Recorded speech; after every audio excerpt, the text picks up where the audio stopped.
Kita sudah bahas Palestina ini dari awal sampai akhir. Pembahasan Palestina biasanya saya comot sikit-sikit dalam tablik akbar. Pembahasan Palestina yang paling lengkap dari awal sampai akhir itu hanya ada pembahasannya di Masjid Bukit Indah Sukajadi Batam.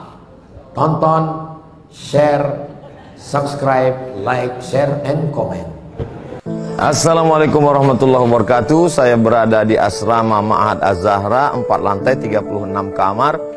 Ada tak ada kita, asrama ini tetap jadi, anak-anak tetap menghafal Quran di sini, tetap jadi orang, tetap menjadikan amal jariah mengalir. Kita hanya sekedar menumpang tuah, mengambil berkah. Mari kita selesaikan bangunan ini melalui transfer ke BSI nomor rekening 767 7777227 atas nama Pendidikan Hajah Rohana almarhumah mak saya. Nomor admin jangan lupa kontak ke nomor 0811 6650 026. Berkah selalu. Assalamualaikum warahmatullahi wabarakatuh.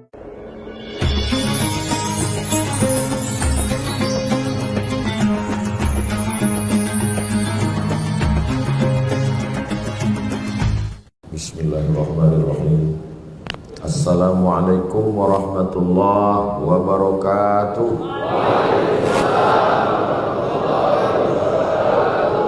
Apa kabar semuanya? Sehat? Alhamdulillah. Allahumma salli ala Sayyidina Muhammad ibni Abdillah wa ala alihi wa sahbihi wa man da'a bi da'watihi wa istanna bi sunnatihi ila yaumi liqa'i rabbih wa ba'du. Yang sama-sama kita hormati guru-guru kita, ustadz kita, sahibul fadilah al-mukarram al-ustadz Luqmanul Hakim, Ustadz Haruna Hashim, Ustadz Hendrianto, para asatiz yang tak dapat saya sebutkan, hadirin hadirat jamaah fardhu subuh, insyaallah kita semuanya dimuliakan Allah Subhanahu wa taala. Amin ya rabbal alamin. Subuh yang penuh berkah ini kita ngaji. Saya diminta untuk menjelaskan tentang Yahudi, Bani Israel, dan Palestina.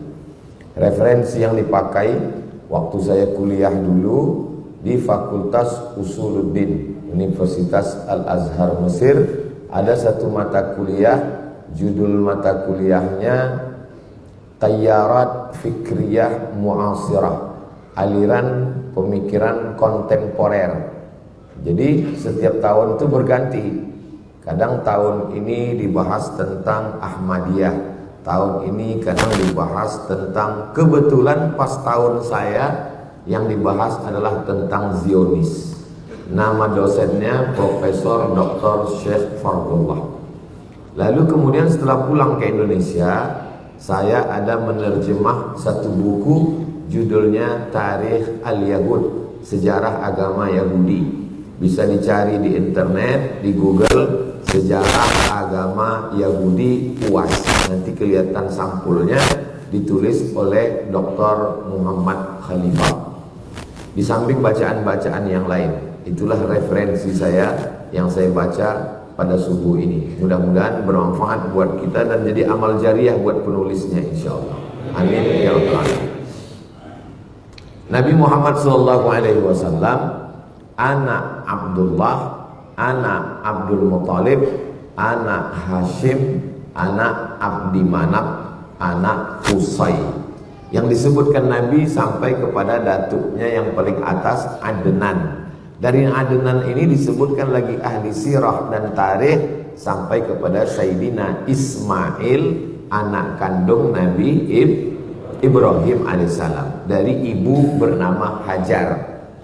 Ternyata Nabi Ibrahim ini punya istri satu lagi namanya Sarah. Sarah ini punya anak namanya Ishak. Itulah mengapa tadi waktu kita sholat subuh yang kita baca tuh dua nabi. Sallaita ala Ibrahim, Allahumma salli ala Sayyidina Muhammad wa ala ali Sayyidina Muhammad kama sallaita ala Ibrahim wa ala ali Ibrahim. Allahumma barik ala Sayyidina Muhammad wa ala ali Sayyidina Muhammad kama barakta ala Sayyidina Ibrahim wa ala ali Sayyidina Ibrahim. Karena tiga nabi-nabi ini, Nabi Muhammad, Nabi Musa, Nabi Isa, nanti bertemu pada titik yang terdekat adalah Nabi Ibrahim alaihissalam. Nabi Ibrahim punya dua cabang. Cabang pertama Ismail turun ke bawah, itulah dia Muhammad sallallahu alaihi wasallam. Yang jalur Nabi Ishak punya anak namanya Yakub. Yakub ini punya dua nama. Nama yang pertama Nabi Yakub, nama lainnya adalah Israel. Jadi anak cucu Nabi Yakub disebut dengan Bani Israel. Saya Abdul Somad, anak cucu saya itu disebut dengan Bani Abdul Somad. Aku lah Bani Israel. Nyari gara-gara namanya. Bani artinya anak-anak. Ya Bani, wahai anak-anak. Ya Bani Adam, berarti anak cucu Adam. Ini anak cucu Adam semua kan? Kalau ada yang tak mengaku berarti anak cucu monyet. Kata Charles Darwin, bukan kata saya. Bani Israel, jadi maksudnya adalah anak cucu Israel. Isra artinya hamba, El Tuhan. Israel hamba Tuhan. Bahasa Arabnya Abdullah. Jadi Pak Ustaz, boleh saya kasih nama anak saya Israel? Boleh. Riwayat hadis ada namanya Israel. Ulama Ustaz, tapi sekarang jangan. Sedang genting ini. Takutnya tak semua orang ngaji, tak semua orang tahu. Ini tentang Israel. Nama lain dari Nabi Yakub. Nabi Yakub punya anak yang paling ganteng, namanya Nabi Yusuf. Nabi Yusuf ini punya saudara-saudara. Salah satu nama saudara Nabi Yusuf ini namanya Imran. Imran ini punya anak cucu, cicit ke bawah. Ada dua yang jadi nabi. Satu namanya Nabi Musa, satu namanya Nabi Harun. Nabi Harun ini punya ke bawah, dua jadi nabi, Ilyasa. Kalau saya tanya, tak usah stres, tak usah cemas, karena pertanyaan nanti saya tanya itu saya jawab sendiri. Diam aja lah, ngangguk-ngangguk aja. Nabi Ibrahim punya anak Nabi Ishak. Nabi Ishak punya anak Nabi Yakub. Nabi Yakub itu namanya dua. Satu Yakub, satu lagi Israel. Bani Israel berarti anak cucu Nabi Yakub. Nabi Yakub ini punya anak Nabi Yusuf. Nabi Yusuf ini punya saudara-saudara. Salah satu saudara Nabi Yusuf ini namanya Imran. Imran ini punya anak cucu, itulah dia Nabi Musa dan Nabi Harun. Nabi Harun ini punya keturunan, itulah dia Ilyas dan Ilyasa. Nabi Yusuf ini punya saudara. Salah satu saudara Nabi Yusuf itu namanya Bunyamin. Bunyamin ini, itu makanya mereka pakai nama ini Bunyamin Netanyahu. Bunyamin itu punya anak cucu, ada juga yang jadi nabi, namanya Nabi Yunus. Lalu kemudian saudara Nabi Yusuf ini salah satunya namanya Yahuda, atau disebut juga Yahuza. Cucu cicit dari Yahuza ini itu disebut dengan Yahudi. Di antara keturunannya Yahuza ini adalah Daud. Daud punya anak namanya Sulaiman. Jadi di antara cucu cicit ini yang paling besar jadi raja namanya Daud. Dalam referensi barat disebut dengan King David. King David artinya Nabi Daud. Punya anak, itulah dia King Solomon. Itulah dia Nabi Sulaiman. Bahkan ada penulis Indonesia katanya kerajaan Nabi Sulaiman ini sampai ke Yogyakarta. Itulah Sleman. Cucu cicit keturunan Nabi Sulaiman ini turun ke bawah. Itulah dia Zakaria. Zakaria punya anak namanya Yahya. Zakaria ini punya istri. Istrinya ini punya saudara perempuan namanya Hannah. Hannah ini punya suami namanya Imran. Imran ini istrinya Hannah, suaminya Imran, punya anak perempuan namanya Maryam. Maryam punya anak laki-laki namanya Isa. Maka disebut surat itu dengan surat Ali Imran. Imran punya istri Hannah, punya anak Maryam, Maryam punya anak Isa. Makanya nabi-nabi dari jalur Ishak ini nabi. Dari jalur ini Yang Nabi cuma satu, Muhammad sallallahu alaihi wasallam. Jadi kalau ada orang, semoga Allah melaknat Bani Israel, habislah nabi-nabi itu kena laknat. Makanya hati-hati. Semoga Allah melaknat Israel. Israel mana yang kau maksud, bro? Kalau Israel Yakub, bengkak ujung nanti. Maksudnya Allah melaknat negara Israel yang sekarang sedang menjajah Palestina. Ini perlu dijelaskan, dan ini tak bisa dijelaskan dalam takbir akbar. Ini dijelaskan dalam ngaji subuh. Memang kalau untuk takbir akbar di stadion tanah lapang, tapi kalau untuk ngaji subuh itu hanya bisa di Masjid Bukit Indah Sukajadi. Jangan kemana-mana, kita teruskan yang satu. Dah jelas tentang Bani Israel? Udah jelas? Dah, kalau tak jelas nanti diulang lagi. Saya ini Pak Ustaz sebut nabi-nabi ini berkurang-kurang kepala saya. Memang kalau belum sarapan gitu memang. Nanti udah sarapan diulang balik. Udah masuk lontong sayur, ketupat apa. Oh ya, baru agak paham. Alami normal. Nah, macam mana sifat-sifat anak cucu Israel tadi? Itulah disebutkan dalam Al-Quran. Kita bisa tahu sifatnya dari 4. Pertama, Nabi Yusuf dan saudara-saudaranya. Kedua, Nabi Ibrahim. Yang ketiga, Pertama, Nabi Yusuf bersama saudara-saudaranya. Yang kedua, Nabi Musa dalam perjalanannya bersama Bani Israel. Yang ketiga, Nabi Isa. Yang keempat, Nabi Muhammad sallallahu alaihi wasallam. Pertama kita bahas bagaimana Bani Israel bersama Nabi Yusuf dulu. Waja'u ala qamisihi bidamin kadhib. Datanglah saudara-saudara Nabi Yusuf menjumpai ayahnya. Ayah Nabi Yusuf bernama Nabi Yakub. Bidamin kadhib. Bidamin darah, kadhib bohong, dengan darah bohong. Datang saudaranya membawa baju Nabi Yusuf dengan darah bohong. Diambil mereka baju Nabi Yusuf, diambilnya darah kambing. Habis itu dibilangnya ke ayah, ya adik udah dimakan serigala. Jadi apalah, ini contoh kejahatan Bani Israel. Apalah kejahatan dia? Membohongi ayah kandung, membuang saudara kandung. Jadi orang kalau baca Quran, apa yang terjadi sekarang? Oh, sedang ayah kandungnya Nabi aja dibohonginya, apalagi PBB. Jadi kalau ada orang berikut ini perjanjian dengan Israel, tidak mungkin mereka berdusta, mereka adalah bangsa. Baca Quran, ayah kandungnya aja Nabi Yakub dibohonginya, apalagi lah perjanjian. Bodoh. Ini orang kalau baca Quran paham dia. Kenapa dibuangnya Nabi Yusuf ini ke dalam sumur? Gara-gara nih Nabi Yusuf cerita ke ayahnya, Inni ara fil manam, inni ra'aitu ahada asyara kaukaba. Inni ra'aitu ahada asyara, aku melihat 11 kaukaba. Kaukaba bintang. Wasyamsa wal qamar, matahari dan bulan.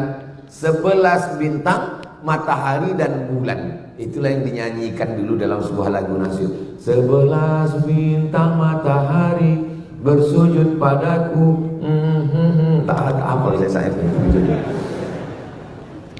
11 bulan bintang dan matahari bersujud padaku. Ra'aituhum li sajidin, kulihat mereka bersujud kepadaku. Apa kata Nabi Yakub, ayah Nabi Yusuf? La taqsus ru'yaka ala ikhwatik, jangan kau ceritakan mimpimu ini kepada saudara-saudaramu. Fayakidu laka kaida, nanti mereka melakukan tipu mus. Apa pelajaran dari sini? Orang Yahudi tak siap menerima mimpi. Mimpi antum aja dia tak siap menerima, padahal baru mimpi.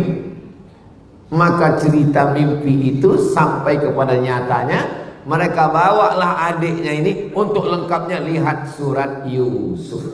Jadi di antara rahasia kenapa kiai-kiai kalau datang ibu hamil, Pak Kiai, alhamdulillah saya hamil. Apa kata Pak Kiai? Banyak-banyak bocor surat Yusuf. Supaya apa? Supaya tahu bagaimana kejahatan Yahudi. Cuman kadang ibu-ibu hamil disalah sangka.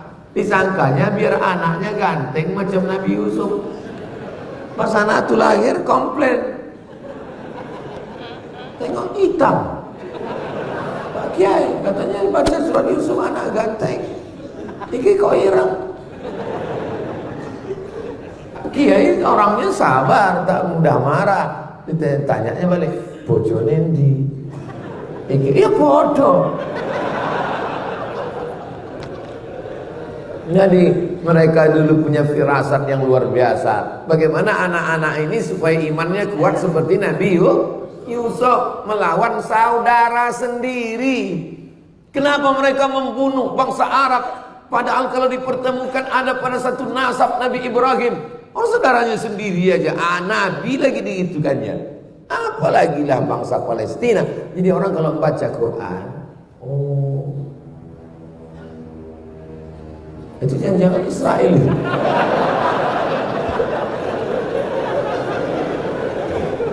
Orang kalau baca Quran itu dia paham. Kalau dia sudah paham, dia sudah bisa bilang, oh itu dah alhamdulillah. Kenapa? Kita ini sekarang perlu memahamkan umat yang tidak paham. Nah, ini tentang ulang. Itu bisa pada Nabi Yusuf. Nabi yang kedua, Nabi Musa. Itulah tadi imam kita membaca. Dibacanya kita baca. Silakan buka Qurannya. Wa idh najainakum min ali fir'aun. Ketika kami menyelamatkan kamu hai orang Israel Yahudi yang ada di Mesir. Dari siapa? Dari Fir'aun. Karena waktu itu Fir'aun yasumunakum su'al azab. Karena Fir'aun saat itu mengazab kamu dengan azab yang paling mengerikan. Yuzabbihuna abna'akum, anak laki-laki disembelih, wa yastahyuna nisa'akum, anak perempuan dibiarkan. Wa fi dzalikum bala'um mir rabbikum 'azim, dan itu adalah ujian dari Allah yang sangat besar. Diselamatkan Allah Bani Israel. Apa balasan mereka kepada Nabi Musa alaihissalam? Ya Musa, lan nu'mina laka hatta narallaha jahrah. Wahai Musa, kami tak mau percaya kepada engkau sebelum engkau tunjukkan Tuhan itu jahrah, secara nyata. Mana Tuhan itu Musa? Mana? Saya pulang dari Maroko 2008. Sekarang sudah 2023. Berarti saya sudah tausiah selama 15 tahun. Belum pernah lagi pas saya tausiah tiba-tiba tegak jamaah. Ustaz, tunjukkan saya Tuhan itu nyata. Belum lah. Paling-paling sejahat-jahatnya orang Melayu, pas saya ceramah balik dia ke rumah. Jelas semua. Tapi kalau nantang langsung tak ada. Bani Israel, Nabi Musa jadi gitu kan ya. Lan nu'mina laka hatta narallaha jahrah. Kami tak percaya kepada kaum Musa sebelum kami melihat Tuhan itu secara nyata. Makanya saya tak pernah mengamuk kepada haters and buzzers yang menyerang di medsos. Mana pernah saya marah. Kenapa? Karena akunnya fake semua. Tidak jantan seperti Bani Israel. Bani Israel itu jantan, tegak berdiri. Apa somatku? Belum pernah lagi. Kalau ada sini lah, ibu sifat. Membaca perjalanan Nabi Musa bersama Bani Israel mendatangkan kesabaran bagi para dai. Tapi Nabi Musa tak meninggalkan mereka. Dibawa Nabi Musa dari Mesir ke Palestina. Jumlahnya 600.000 orang. Jadi jangan 2 kali jamaah haji Indonesia. Jadi yang kalian bayangkan Nabi Musa bawa nyebrangnya cuma 3 orang. Itu nyebrang jalan. 600.000 orang. Sampai di tengah. Apa balasan Allah untuk mereka? Wa dhallalna 'alaikumul ghamama. kami datangkan awan dari atas. Itu kan ayat yang kita baca tadi. Wa dhallalna 'alaikumul ghamama. Panas Musa. Macam mana nih Musa? Panas betul, tak ada pokok kayu. Doa Nabi Musa, diturunkan Allah awan. Wa dhallalna 'alaikumul ghamama. Sejuk. Makan Nabi Musa. Wa anzalna 'alaikumul manna wassalwa. Kami turunkan makanan dari surga. Nama makanannya manna dan salwa. Sekarang banyak pula jamaah kasih nama anak manna wassalwa. Habis dimakan orang. Apa balasan orang Bani Israel Yahudi? Beda Yahudi sama Bani Israel Pak Ustaz. Anak cucu Israel Yakub disebut dengan Bani Israel. Anak cucu Yahuza disebut dengan Yahudi. Semua Yahudi Israel, tapi tidak semua Israel Yahudi. Umumnya Israel. Umumnya Israel. Tapi tidak semua Yahudi Israel. Maka mereka pakai nama yang umum, disebutlah negara itu dengan Israel untuk mencakup semua. Diturunkan awan biar supaya tak panas. Dikasih manna wa salwa. Apa kata mereka kepada Nabi Musa? Ya Musa, wahai Musa, ud'u lana, mintalah kepada Tuhan wahai Musa.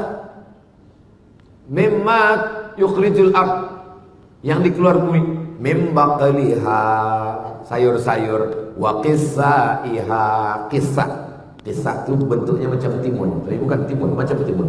Wa fumiha, bawang merah, wa adasiha, kacang adas, wa basaliha, bawang putih, wa fumiha, bawang putih, wa adasiha, kacang adas, wa basaliha, bawang merah. Apa pelajaran dari sini? Misalnya saya nih pergi ke Kalimantan Barat, datang Ustaz Lukman, dikasihnya lah makanan. Taklah sanggup pula saya bilang, Ustaz Lukman ada kerupuk jengkol enggak? Kan segan kita kan. Sama Ustaz aja segan kita. Bani Israel nih ke Nabi pula sanggup dia gitu. Nah, Musa bisa tak bawang merah, bawang putih? Yang betul-betul apa maksudnya? Kurang ajar. Inilah otak-otak Yahudi, otak-otak Bani Israel. Minta bawang merah, minta bawang putih, minta ini. Apa kata Allah menegur mereka? Atastabdiluna alladzi huwa adana billadzi huwa khair. Kalian sudah dikasih makanan terbaik dari surga, kenapa pula kalian minta makanan adna yang kualitasnya rendah, tak ada apa-apanya? Begitulah perjalanan. Jadi berkawan sama Yahudi ini, Nabi Musa berkawan sama Yahudi ini waktu dari Mesir ke Palestina. Kalau bahasa Melayunya, diletak di belakang menando, diletak di depan menyipak. Suruh dia di depan, kita di belakang. Sipaknya gitu.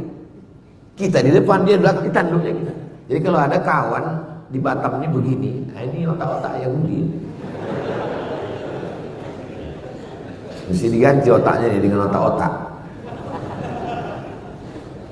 Lalu kemudian perjalanan pun berlanjut. Nabi Musa naik ke atas bukit Tursina. Kami naik ke atas bukit Tursina ini jam 12 malam. Sampai ke atas, salat subuh di atas. Banyak ketemu Yahudi. Gini ke matahari di atas. Ada sinagog di atas. Panjang umur sehat badan, nanti kita pergi ke Mesir, naik ke bukit Tursina di atas. Ongkos tanggung masing-masing. Apa yang dilakukan mereka? Mereka buat di bawah bukit Tursina itu patung lembu Samiri. Yang ditugaskan Nabi Musa di bawah Nabi Harun. Harun, aku mau naik ke atas, kau jaga di bawah ya. Turun ke bawah, terkejut Nabi Musa. Ittikhadhikumul ijla, kamu sudah menjadikan patung lembu, kamu sembah patung lembu. Fatubu ila barikum, bertobatlah kalian kepada Allah. Faqtulu anfusakum, bunuhlah diri kamu. Fataba alaikum, Allah menerima taubat kamu. Nabi Musa menarik jenggot Nabi Harun. Kenapa kau biarkan mereka menyembah patung anak lembu ini, wahai Harun? Apa kata Nabi Harun? Ya bena umma, wahai anak emakku. Ya bena umma, wahai anak emakku. Innal qauma stad'afuni, mereka menekan aku. Wa kadu yaqtulunani, mereka hampir membunuh aku. Nabi Harun mau dibunuh, Nabi Musa ke atas sebentar mereka lawan, dibuatkan pula patung anak lembu. Kalau bahasa kitanya dari sifat-sifat tadi apa? Satu kata, degil. Lalu kemudian perjalanan dilanjutkan. Nabi Musa tidak meninggalkan mereka, tetap melanjutkan perjalanan. Sampai di tengah perjalanan nampak kaum paganisme, penyembah berhala. Apa kata Nabi Musa? Itu tengok penyembah berhala. Menengok penyembah berhala itu apa kata Bani Israel? Ya Musa ij'al lana ilahan kama lahum alihah. Wahai Musa, buatkan kami Tuhan sebagaimana Tuhan mereka. Yang membaca Quran, untung tak saya banting Quran, na'udzubillah. Saking geramnya tengok. Dimintanya buatkan kami patung Tuhan macam mereka, sebagaimana mereka punya Tuhan, buatkan kami Tuhan. Nabi Musa punya kesabaran yang luar biasa, tapi malam tak dapat ditolak. Nabi Musa tidak sampai ke Palestina, meninggal di gurun Sahara. Yang menyampaikan, membawa ke sana murid Nabi Isa, namanya Yusha bin Nun, yang dikenal nama Yusha, bahasa Arabnya Yusha, Joshua, tulisan Inggrisnya. Bani Israel dengan Nabi Yusuf sudah, Bani Israel dengan Nabi Musa sudah. Sekarang bagaimana dengan perlakuan mereka kepada Nabi Isa? Surat Ali Imran. Iz qalat imra'atu, perlakuan Bani Israel terhadap Nabi Isa bisa dilihat dalam dua surat. Surat yang pertama atas nama ibu Nabi Isa, surat Maryam. Perlakuan yang kedua bisa dilihat dalam surat datuk Nabi Isa, Al-Fatihah, Al-Baqarah, Ali Imran. Iz qalat imra'atu Imran, ingatlah ketika istri Imran berkata, Rabbi inni nazartu laka ma fi batni, aku bernazar anak yang ada dalam perutku ini kalau lahir nanti akan aku jadikan dia muharrara. Arti muharrara, penjaga Baitul Maqdis. Ya Allah, kalau lahir anakku nanti aku jadikan dia penjaga Baitul Maqdis. Falamma wada'atha qalat Rabbi inni wada'tuha unsa. Ketika anak itu lahir, ternyata anaknya unsa. Unsa, perempuan. Penjaga Baitul Maqdis mesti laki-laki, tak bisa perempuan. Wa inni samaituha Maryam, maka anak ini aku kasih nama Maryam. Wa inni u'idzuha bika wa dzurriyyataha minasyaitonir rajim, jagalah anak ini dan keturunannya dari godaan setan.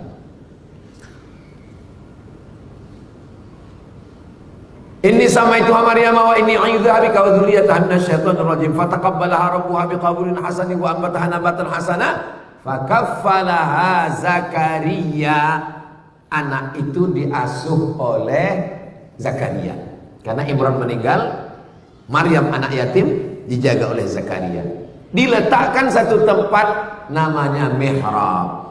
Kullama dakhala 'alaiha Zakaria al-mihrab, setiap kali Zakaria masuk ke dalam mihrab, wajada indaha rizqa, ditengoknya banyak buah-buahan, makan makanan. Musim dingin, musim panas, ada makanan khusus.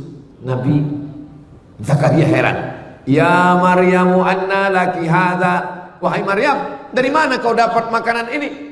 Qalat, Maryam berkata, innallaha yarzuqu man yasha'u bighairi hisab. Allah kalau sudah mau memberi rezeki, tak ada yang bisa menduga-duganya. Ini datang dari Allah. Allah sudah mengkhususkan Maryam dari sejak dalam kandungan ibunya. Lalu kemudian Allah kirim malaikat Jibril. Arsalna ilaiha ruhana, kami kirimkan malaikat Jibril kepada Maryam. Fatamatsala laha basharan sawiyya, dia dalam bentuk basharan, manusia, sawiyya yang sempurna, ganteng. Macam mana anak muda yang di Batam ini. Begitu cara menguji orangnya biar tahan dia dengan ceramah lama walaupun belum bisa apa. Dalam bentuk anak muda yang ganteng. Menengok anak muda yang ganteng, apa kata Maryam? Inni a'udzu birrahmani in kunta taqiyya. Aku minta perlindungan kepada Allah in kunta taqiyya. Kalau kau takut kepada Allah, wahai anak muda ganteng, janganlah kau dekati aku. Lalu apa kata malaikat Jibril? Inni rasulu rabbiki li ahaba laki ghulaman zakiyya. Aku diutus Allah untuk mengirimkan kepada engkau seorang anak laki-laki zakiyya, anak laki-laki yang suci. Nama anak bapak siapa? Zaki. Masya Allah. Kenapa malas mandi? Nama Pak Zakinya itu sini. Ghulaman zakiyya, anak yang suci bersih, Nabi Isa. Lalu kemudian dia pun hamil, mengandung anak. Ketika hamil, datanglah fitnah orang Yahudi. Apa kata orang Yahudi? Maryam sudah berzina dengan si Joseph tukang kayu. Orang Yahudi menuduh Maryam berzina, berarti Nabi Isa anak zina. Siapa yang membersihkan tuduhan itu dalam sejarah? Islam. Jadi kalau kalian sekarang membela-bela Zionis Israel, maka sesungguhnya yang membebaskan, membela Nabi Isa dari tuduhan anak zina, Maryam dibersihkan dari perlakuan zina, itu yang membersihkannya adalah Nabi Muhammad sallallahu alaihi wasallam lewat dua surat Maryam dan surat Ali Imran. Seandainya Quran itu buatan Nabi Muhammad, pasti dibuatnya surat Fatimah, surat Aminah, surat Khadijah, surat Aisyah, surat Abdul Muttalib. Tak ada nama surat datuknya, tak ada nama surat ibunya. Yang ada nama surat ibunya Nabi Isa dan datuknya Nabi Isa. Itu menunjukkan kedatangan dia adalah utusan Allah untuk membersihkan tuduhan-tuduhan. Apa kata Yahudi menuduh Maryam? Maka abuki mara'a sau'in, ayahmu bukan penjahat. Wa makanat ummuki baghiyya, ibumu bukan baghiyya WTS. Maryam, kenapa kau bisa hamil tak punya suami? Ayahmu bukan preman tengik penjahat, ibumu bukan WTS. Kenapa kau bisa hamil tanpa suami? Nah, Maryam diam. Wa asyarat ilaih, dia hanya menunjuk bayinya Isa yang baru lahir, ditunjuknya gitu. Ini bukti kalau Yahudi ngomong ngejek kita, maka jawabannya adalah di fa asyarat ilaih, dia hanya menunjuk anaknya. Makin marahlah Yahudi tadi. Apa kata mereka? Kaifa nukallimu man kana fil mahdi sabiyya. Bagaimana kami mau bicara dengan anak bayi yang belum bisa bicara, wahai Maryam? Maryam diam. Akhirnya mereka pun kembali meninggalkan Maryam dalam keadaan baru saja melahirkan anak. Bagaimana cara Allah menyelamatkan Maryam dan anaknya? Wa huzzi ilaiki bi jiz'in nakhlati. Wahai Maryam, goncangkan pundakmu ke pangkal pokok kurma, tusaqit alaiki rutaban janiyya, akan gugur buah kurma. Itulah maka anak kecil yang baru lahir dikasih kurma. Ustaz Somad, ini ada kurma, tolong kunyahkan anak saya, namanya Tahnik. Saya kunyah. Mana anaknya? Tengok, udah kamar SD.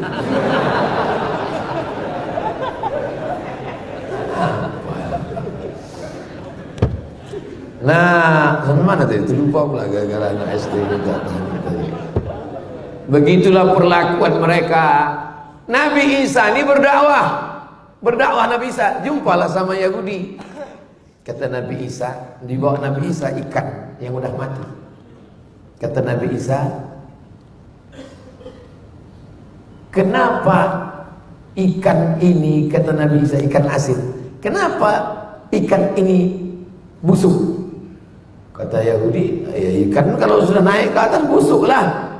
Kata Nabi Isa, ikan ini bukan busuk, tapi karena garamnya sudah tak asin lagi. Karena ikan Walaupun mati, kalau dikasih garam bisa busuk? Tidak. Jadi ikan asin. Maksud Nabi Isa menyindir mereka, kenapa Bani Israel ini rusak? Karena garamnya sudah tak asin lagi. Yang dimaksud dengan garamnya itu adalah ulama. Karena ulamanya tak baik, maka ikan busuk. Jadi kalau nampak umat ini mulai mengalami pembusukan, seperti ucapan Nabi Isa, karena garamnya sudah tak asin lagi. Mudah-mudahan garam kita tetap asin, insyaallah. Pakailah garam beriodium. Tersinggung mereka, marah dengan Nabi Isa. Itu asal muasal mereka sakit hati dengan Nabi Isa. Lalu kemudian mereka ada kurban. Kurban mereka pakai burung merpati. Kurbannya tidak pakai lembu, pakai sapi, pakai kerbau, pakai burung merpati. Pendeta-pendeta Yahudi ini beternak burung merpati, dibuatnya kurban setahun 2 kali. Biar supaya apa? Biar bisa jualan burung merpati. Marah Nabi Isa kritik. Apa ini kalian bisniskan ini? Kalian jadikan agama ini sebagai materi uang. Akhirnya mereka marah, tersinggung dengan Nabi Isa. Bersekongkollah orang Yahudi dengan penguasa Romawi, mencari murid Nabi Isa untuk menunjukkan mana persembunyian Nabi Isa. Murid-murid Nabi Isa solid. Wa idh qala Isa ibn Maryam lil hawariyin, ketika Nabi Isa berkata kepada murid-muridnya hawariyin, man ansari ilallah, siapa yang akan menolong aku menegakkan agama Allah? Qala al hawariyun, murid Nabi Isa berkata, nahnu ansarullah, kami akan menolong. Tapi rupanya di antara murid ini ada satu pengkhianat, namanya Yudas Iskariot. Ditunjukkannya persembunyian Nabi Isa. Dia dapat 300 keping uang emas. Bersekongkol antara tokoh agama Yahudi dengan tokoh politik Romawi mau menangkap Nabi Isa. Pengkhianat 3. Pengkhianat, politik Romawi, tokoh agama Yahudi berkoalisi 3 untuk menangkap Nabi Isa alaihissalam. Turun mukjizat. Wa ma qataluhu, mereka tak berhasil membunuh Nabi Isa. Wa ma salabuhu, mereka tak berhasil menyalib Nabi Isa. Walakin syubbiha lahum, ada satu orang laki-laki yang diserupakan wajahnya. Itulah dia murid pengkhianat, namanya Yudas Iskariot. Makanya jangan jadi pengkhianat, nanti kau kena salib. Lalu di mana Nabi Isa? Barrafa'ahullah, dia diangkat oleh Allah Subhanahu wa taala. Menurut Ahlus Sunnah wal Jamaah, sebelum hari kiamat dia akan turun sekali lagi, bukan membawa agama yang baru, tapi mengikut syariat Nabi Muhammad sallallahu alaihi wasallam. Maka di antara tanda-tanda kiamat kubra adalah turunnya Nabi Isa, turunnya Al-Mahdi, turunnya Nabi Isa, turunnya Dajjal. Maka itu semua adalah di antara tanda kiamat kubra. Ini tentang perlakuan mereka kepada Nabi Yusuf sudah, kepada Nabi Musa sudah, kepada Nabi Isa sudah, sekarang kepada Nabi Muhammad sallallahu alaihi. Datanglah Abu Thalib membawa Nabi Muhammad berdagang. Panas, nampak mereka ada satu rumah gereja tua, bernaung mereka di bawah atapnya. Tak lama keluar pendeta dari dalam. Nama pendeta itu Bahira. Bahira tak pernah keluar. Makanan dikirim, pakaiannya dicucikan orang, karena dia di dalam tempat ibadah saja. Tapi hari itu dia keluar, ditengoknya. Dia bertanya ke Abu Thalib, man hadza? Siapa ini? Apa itu? Habis waktu. Man hadza? Siapa ini? Kata Abu Thalib, ibni, ini anakku. Kata Bahira, kalau betul kitab yang kubaca, anak ini anak yatim. Ayahnya sudah meninggal ketika dia dalam perut ibunya 2 bulan. Tersenyum Abu Thalib, ini memang bukan anakku, ini anak saudara. Dan kita memang biasa, saya bawa ponakan saya, ditanya orang, ini anak Ustaz? Iya anak saya. Apakah saya bohong? Tidak, karena keponakan itu sudah macam anak. Abu Thalib terkejut. Dari mana kau tahu ini bukan anakku? Karena dalam kitab suci kami disebutkan bahwa Nabi akhir zaman, anak yatim, ayahnya sudah meninggal, ketika dia 2 bulan dalam perut ibunya. Dan ada 2 tanda lagi. Ku tengok dari tadi ada awan yang menaungi dia sehingga dia tak kepanasan, dan kulihat pokok kayu dan batu bersimpul sujud kepadanya. Jangan bawa dia ke Syam karena di sana banyak Yahudi. Aku khawatir mereka akan membunuh dia nanti. Loh, kenapa dibunuhnya? Karena nabi terakhir yang mereka tunggu-tunggu itu menurut mereka dari keturunan Ishak. Ternyata ini dari keturunan jelas. Falamma ja'ahum ma'arafu kafaru bih. Ketika sudah datang nabi yang mereka kenal, mereka justru ingkar kepadanya. Kenapa mereka ingkar padahal mereka sudah kenal? Karena mereka menyangka yang datang itu keturunan Ibrahim dari jalur Ishak. Ternyata yang datang itu dari jalur keturunan Ishak. Berbahagialah orang Indonesia yang tidak pernah mensyaratkan nabinya mesti keturunan orang Melayu. Ketika nabi datang, tak ada satupun orang Melayu mensyaratkan nabi mesti pakai tanjak. Tak ada orang Batak yang minta supaya nabi itu, seandainya mereka di Sumatera Utara, saya tak mau beriman kepada Nabi Muhammad karena dia orang Arab. Saya mau nabi itu pakai marga Muhammad Nasution, Muhammad Siregar. Semuanya bersyahadat asyhadu an la ilaha illallah wa asyhadu anna Muhammadan Rasulullah. Yahudi tak mau menerima. Walaupun ada beberapa yang menerima di Madinah. Ada namanya Husain. Ditengoknya Nabi Muhammad bersyahadat dia. Yahudi pertama yang bersyahadat ketika Nabi sampai ke Madinah namanya Husain. Dirubah Nabi namanya Abdullah bin Salam. Ada seorang anak gadis namanya Sofia. Siapa nama anak kamu? Sofia. Sofia artinya bening. Anak kau siapa namanya? Sofia. Tengok buku.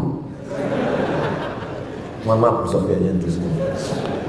Mimpi Sofia ini suatu malam. Dia Yahudi. Sofia ini Yahudi. Yahudi Madinah. Di Madinah itu ada Yahudi Pak Ustaz. 4 Yahudi Madinah. Yahudi Bani Nadir, Yahudi Bani Quraizah, Yahudi Qainuqa, Yahudi Khaybar. Di Madinah. Nabi bertetangga dengan orang Yahudi. Salah satu anak perempuan Yahudi ini namanya Sofia. Malam itu mimpi dia memangku bulan. Turun bulan itu di pangkunya. Diceritakannya ke ayahnya. Nama ayahnya Huyai. Nama atuknya Akhtab. Sofia binti Huyai bin Akhtab. Ya. Malam tadi ku tengok bulan turun, duduk di pangkuan, ditempeleng ayahnya. Keluar darah muncul dari mulut. Karena orang Yahudi tahu bahwa yang dimaksud dengan bulan itu adalah Muhammad SAW. Bulan purnama Badar, itulah Nabi Muhammad. Makanya kalau Nabi datang kita sambut dengan Tala'al Badru alaina. Orang Yahudi pun tahu bahwa bulan purnama itu adalah Nabi Muhammad SAW. Ditempelengnya anaknya karena dia takut anaknya ini menikah. Takdir tak bisa ditolak. Akhirnya Nabi tetap menikah. Maka istri Nabi salah satunya adalah orang Yahudi, namanya Sofia binti Huyai bin Akhtab. Nabi diundang oleh orang Yahudi. Nabi datang. Kira-kira kita kalau diundang Yahudi datang atau tak datang? Kamu bilang kalian datang. Nabi datang karena statusnya waktu itu dia berkuasa, dia kuat. Tapi kalau kita lemah datang, berarti kita mengakui kekuatan mereka. Ini hati-hati, jangan berdalil dengan perbuatan Nabi. Tengok dulu konteksnya. Datang Nabi ke Khaybar. Ditanya mereka, apa makanan kesukaan? Kata Nabi, kesukaan saya kaki kambing bagian depan. Kita biasanya kalau tamu kita tanya, mau kita suguhkan makanan kesukaannya. Rupanya ditanamkan mereka racun paling banyak di kaki kambing bagian depan. Mau mereka bunuh Nabi Muhammad SAW. Begitu sampai makanan itu masuk ke mulut Nabi, langsung Jibril kasih tahu, sempat ada setetes masuk ke dalam. Hikmahnya Nabi meninggal sebagai syahid, mati syahid. Tapi sisanya dimuntahkan Nabi. Sahabat Nabi sebelah yang makan tak sempat kasih tahu, makan masuk ke dalam, meninggal. Ditangkap perempuan yang Yahudi yang membagi racun itu. Kenapa kau racun Muhammad? Apa jawab dia?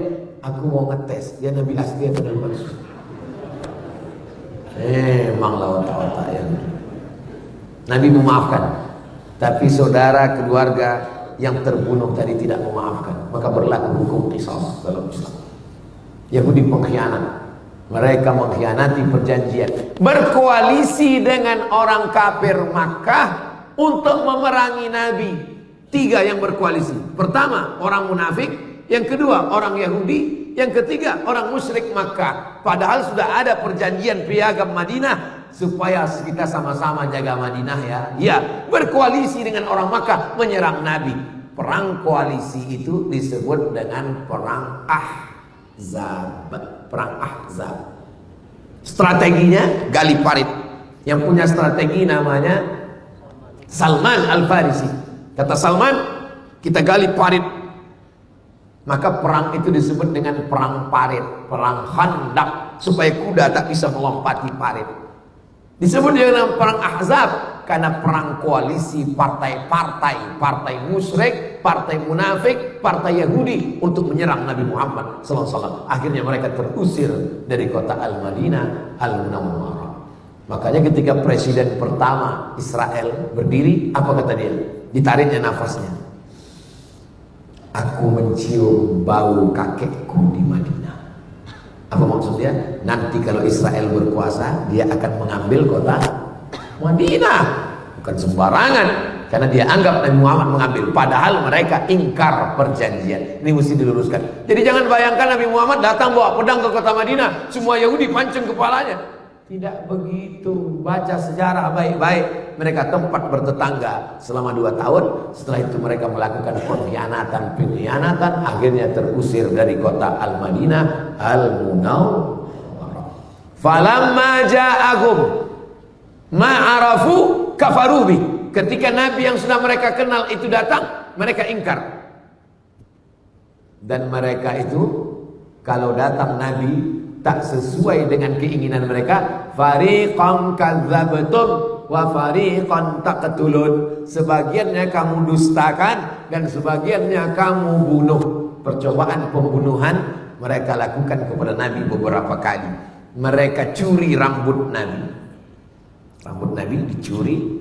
Mereka simpul dalam 11 simpul tali. Mereka masukkan ke dalam sumur, mereka sihir. Karena Yahudi di antara hobinya adalah sihir. Jadi kalau ada orang di Batam nih suka sihir, berdukun-dukun, itu ada otak-otak Yahudi sih. Maka turunlah 11 ayat untuk membuka 11 simpul tali. Datang Jibril ngasih tahu, ini rambut Nabi sedang dicuri. Mereka simpul dalam 11 simpul tali, mereka masukkan ke dalam sumur. Turun 11 ayat. Qul a'udzu birabbil falaq min syarri ma khalaq wa min syarri ghasiqin idza waqab wa min syarri naffatsati fil 'uqad wa min syarri hasidin idza hasad. Qul a'udzu birabbin nas malikin nas ilahin nas min syarri waswasil khannas alladzi yuwaswisu fi sudurin nas minal jinnati wan nas. Itu 11 ayat pembuka simpul buhul-buhul tali sihir. Dibacakan, dihembuskan ke air, ditiupkan ke wajah. Oh, Pak Ustadz, kemarin waktu saya bacakan 11 ayat itu malah ketawa yang disihir itu. Masa setan ngusir setan gitu. Rupanya bukan salah ayatnya, salah yang baca. Yang baca itu ulahnya cuma setan juga. Lalu kemudian bagaimana perlakuan mereka sampai akhirnya. Begitulah perlakuan Yahudi kepada Nabi Yusuf, Nabi Musa, Nabi Isa, Nabi Muhammad sallallahu alaihi wasallam. Yang punya senjata dipakainya memerangi Nabi. Yang punya sihir dipakainya menyihir Nabi. Yang punya racun dipakainya meracun Nabi. Yang punya bibir dipakainya mengejek Nabi. Kalau orang Islam jumpa Nabi, Assalamualaikum. Orang Yahudi kalau jumpa Nabi, Assalamualaikum. Mirip. Assalamualaikum. Selamat untukmu. Assalamualaikum. Matilah kamu. Suka mempleset-plesetkan. Jadi siapa yang suka mempleset-plesetkan nih? Ada otak-otak Yahudi sedikit. Nah, lalu kemudian mereka pun terusir, tak punya negeri. Kenapa? Karena tak ada yang suka akibat dari perbuatannya. Sampai akhirnya pada akhir 1800-an Ada satu tokohnya namanya Theodor Herzl.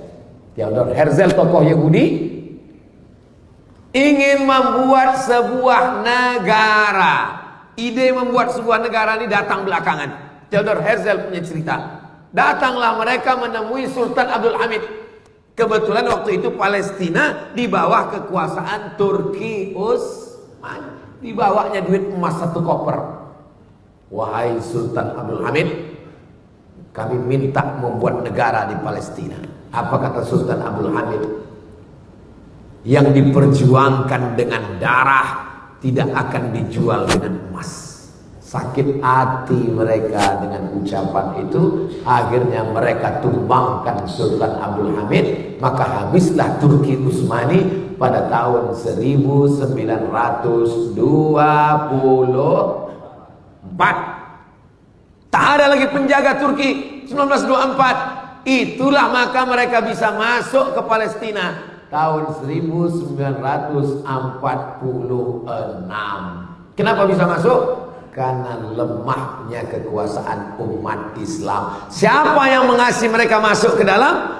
Karena waktu itu Palestina dijajah Inggris. Inggrislah dosanya yang paling besar memasukkan Israel ke Palestina.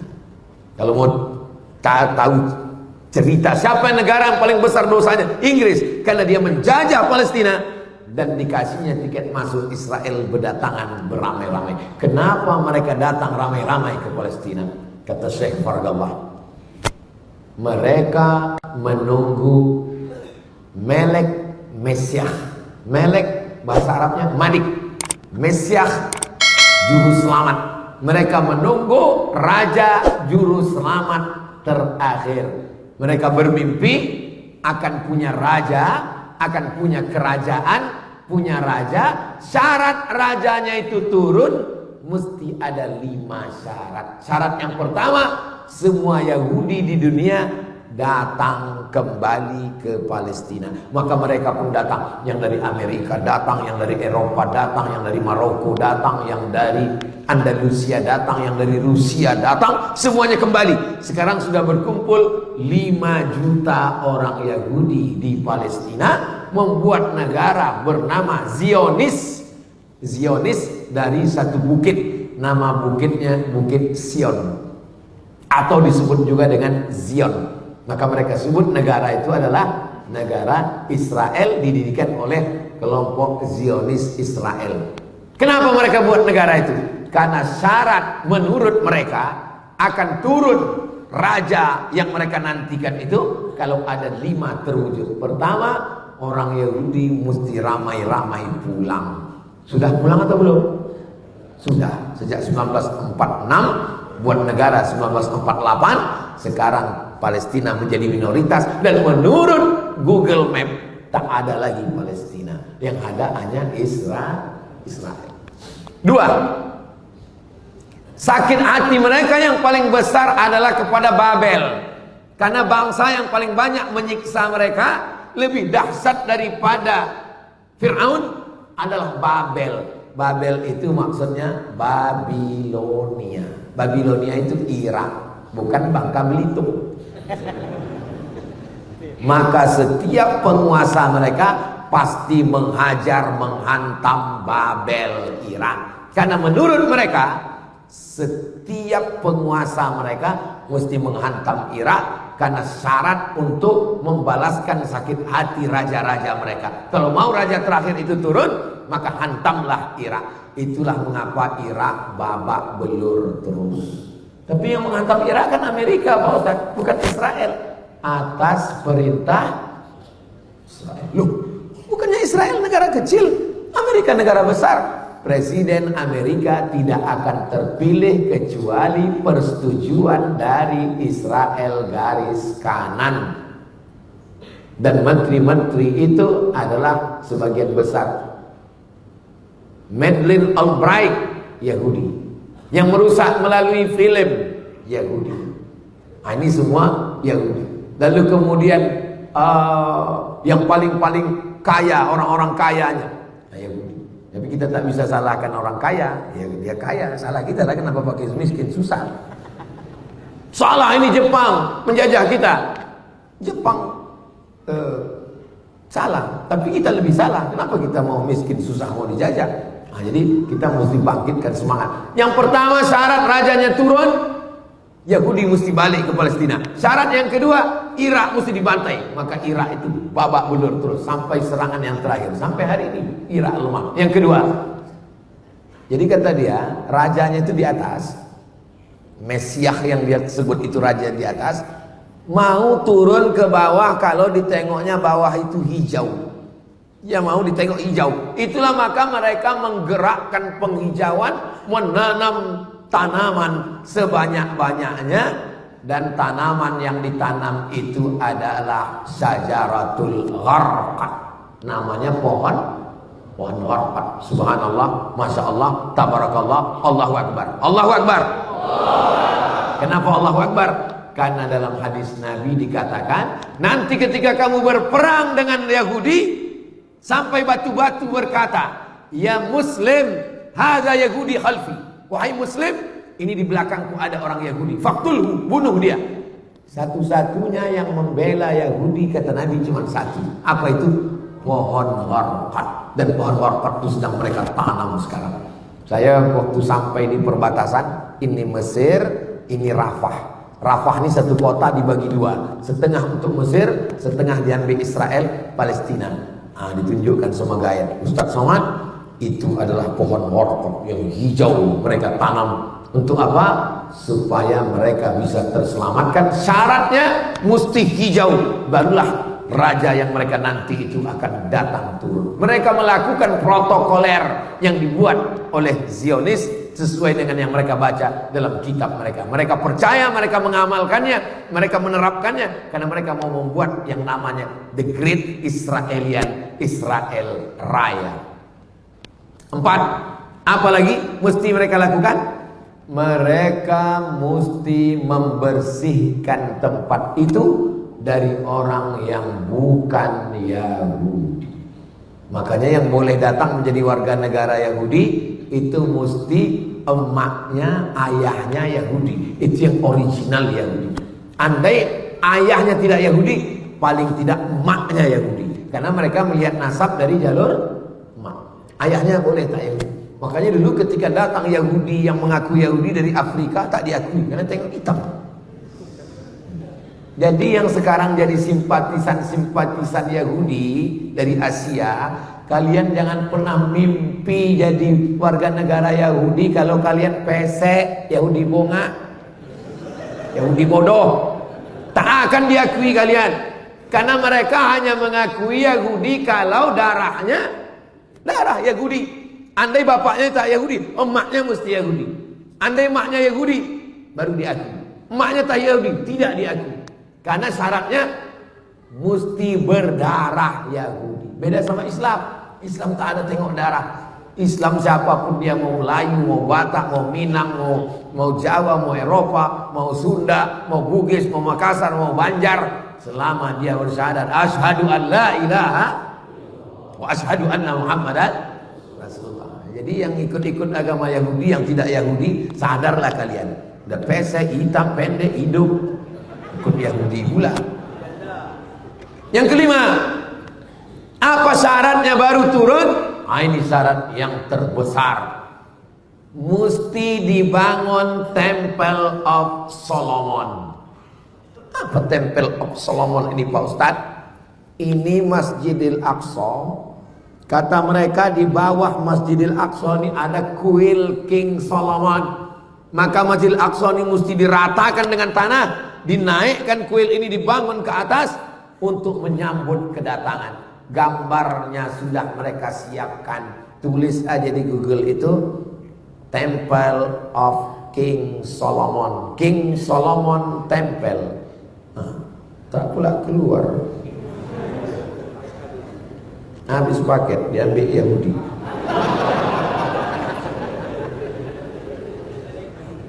Habis itu pilih image. Itu dia bentuknya. Sudah disiapkan mereka. Architectural model of the Temple of King Solomon akan dibangun di atas Masjidil Aqsa. Maka keliling Masjidil Aqsa itu sudah digali mereka terowongan sampai pada masanya nanti bom hancur, barulah mereka bangun tegak. Lalu pun mereka menantikan, wahai turunlah. Mereka tak turun karena memang tidak ada. Mereka membangun negara mereka berdasarkan mitos. Siapa yang mengatakan gitu? Roger Jarudi. Roger Jarudi tidak Islam, orang Prancis, benci pada Islam. Allah kasih hidayah, masuk Islam. Ditulisnya buku Israel membangun negara berdasarkan mitos, ditangkap oleh negara Prancis. Begitulah mereka. Bagaimana simbol logo negara Yahudi Israel? Bendera Israel. Gimana bendera Israel nih Pak Ustaz? Bendera Israel. Macam mana bentuk benderanya? Pilih image. Benderanya adalah biru di atas, biru di bawah, di tengah bintang segi 6. Ini bukan main-main, ini simbol. Apa makna biru di atas? Sungai Nil. Apa makna biru di bawah? Sungai Efrat. Di mana Sungai Nil? Afrika Utara, Irak. Di mana Sungai Efrat? Irak, Asia. Mereka membuat negara besar yang perbatasannya antara dua sungai, antara Sungai Nil dengan Sungai Efrat. Lalu apa makna bintang segi 6? Bintang segi 6 ini simbol kerajaan King David menurut versi mereka. Nah, jadi jangan latah nanti di mobil buat bintang segi 6. Satu buat bintang segi 6. Pas taubat tik ngilang. Saudara yang dimuliakan Allah Subhanahu wa taala, mereka punya cita-cita, mereka punya misi dalam hidup. Ini belum apa-apa sampai nanti puncaknya. Kapan kita baru bisa membela, memerdekakan Palestina? Tengok dalam hadis, ketika batu berkata, "Ya Muslim, hadza Yahudi khalfi." Wahai Muslim, ini di belakangku ada Yahudi. Selama kita masih mengatakan ya Palestina, ya Indonesia, ya Amerika, ketika nanti kita sudah mampu berkata ana Muslim, waktu itulah baru kita bisa membela, memerdekakan Palestina. Jangan karena kajian subuh ini lalu semuanya selesai ini mendaftar ke panitia mau ke Palestina. Andai kalian pergi ke Palestina, kalian mau buat apa? 2 hari setelah itu keluar berita 50 relawan dari Batam kehilangan tenaga karena tak makan lontong sayur. Jadi maksud kita bahas subuh ini, yang kalian belajar fakultas kedokteran, belajar kumpulkan duit banyak-banyak, kirimkan duit untuk apa? Untuk membeli selimut, karena tak lama lagi Palestina akan masuk musim dingin, mau gigil turun salju. Selimut kita kirimkan ke lembaga terpercaya, di antaranya dompet du'afa, supaya jangan sampai masjid jangan sembarang kirim. Cuma kirim nanti masuk dalam daftar teroris internasional, ditangkap. Pas ditangkap ditanya, dari mana nih? Dari Batam. Siapa yang mengumpul? Ustadz Somad. Aku pun ikut juga. Nah, ini kita bantu Palestina. Selemah-lemah bantuan adalah doa. Belum pernah Abdul Somad kosong khutbah Jumatnya sekalipun dari doa untuk Palestina. Setiap saya khutbah, saya berdoa, Allahumma, walaupun tidak ada serangan, walaupun keadaan damai, walaupun apapun, tetap saya doakan, Allahumma ansuril Islam wal muslimin fi Palestin. Cuman kadang jamaahnya pula tertidur. Kita berapi-api di atas, dia di bawah. Palestina adalah bagian dari kita. Tidak perlu menjadi Muslim untuk peduli Palestina. Kau tak usah jadi Islam, kau tak usah jadi orang Islam untuk peduli Palestina. Cukup jadi manusia. Cukup jadi manusia aja udah cukup membela Palestina. Karena masalah Palestina adalah masalah kemanusiaan. Gereja dia bantai, meninggal saudara-saudara kita Kristen Ortodok yang ada di Palestina. Maka ini semua adalah tanggung jawab kita. Apalagi sebagai bangsa Indonesia, karena di pembukaan Undang-Undang Dasar 1945, kemerdekaan adalah hak segala bangsa. Penjajahan di atas dunia harus dihapuskan karena tidak sesuai dengan pri kemanusiaan dan beri keadilan. Saya bangga karena anak-anak muda masih hafal lagi preambul pembukaan Bangdasan 45. Ustaz Somad kok tahu? Aku tukang bacanya tiap hari Senin di sekolah. Saudaraku yang dimuliakan Allah Subhanahu wa taala, ketika Indonesia, Bung Karno Hatta memproklamirkan kemerdekaan Indonesia yang bertanah air satu, tanah air Indonesia, presiden pertama yang mendukung kemerdekaan Indonesia adalah Presiden Gamal Abdul Nasir dari Mesir.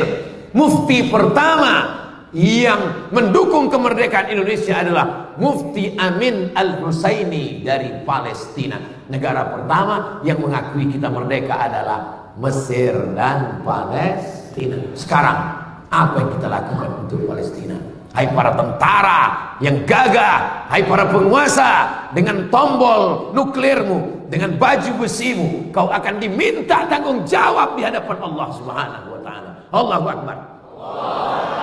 Salahuddin Al-Ayyubi, panglima perang, dia nanti kalau berhadapan dengan Allah, hai Salahuddin, kau tentara, apa yang kau lakukan? Salahuddin gagah menjawab, aku dengan baju besiku sudah memerdekakan Palestina. Sekarang yang gagah-gagah, yang jenderal-jenderal, siap-siap kalian diminta tanggung jawab di hadapan Allah Subhanahu wa taala. Saya kalau ditanya, Abdul Somad, aku tak tentara. Jangankan mobil tank, jangankan pistol besi, pistol air pun ada hidup lagi. Tapi aku punya suara. Aku sudah menyuarakan. Tentara-tentara, penguasa-penguasa yang nanti diminta tanggung jawab di hadapan Allah, kenapa kalian tidak mengirimkan pasukan ke Palestina?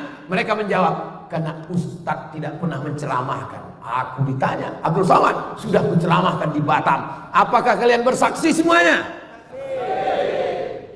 Allahumma ballaghtu, ya Allah sudah kusampaikan. Allahumma fashhad, saksikan ya Allah. Sehingga tidak ada satupun jenderal, penguasa, tentara yang nanti bisa berdalih di hadapan Allah Subhanahu wa taala, karena aku sudah menyampaikan, aku sudah lepas tanggung jawab. Allahu Akbar.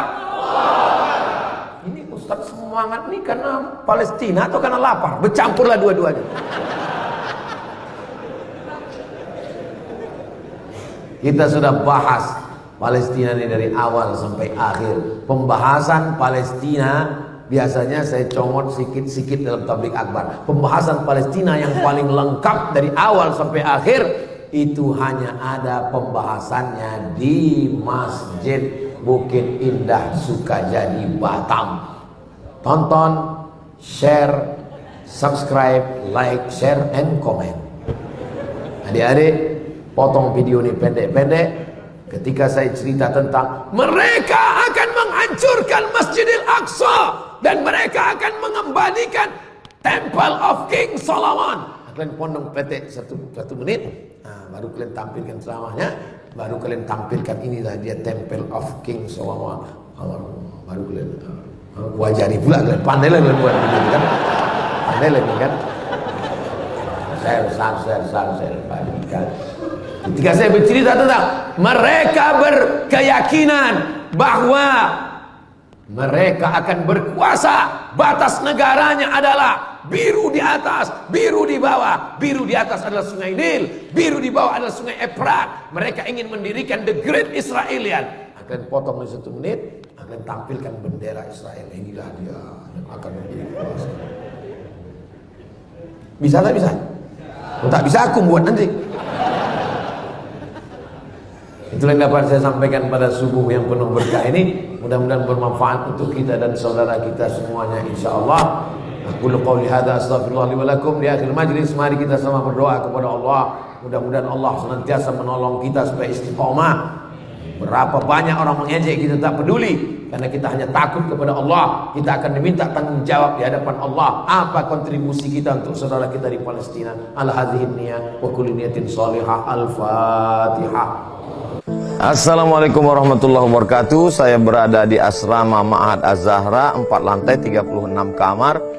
Ada tak ada kita, asrama ini tetap jadi, anak-anak tetap menghafal Quran di sini, tetap jadi orang, tetap menjadikan amal jariah mengalir.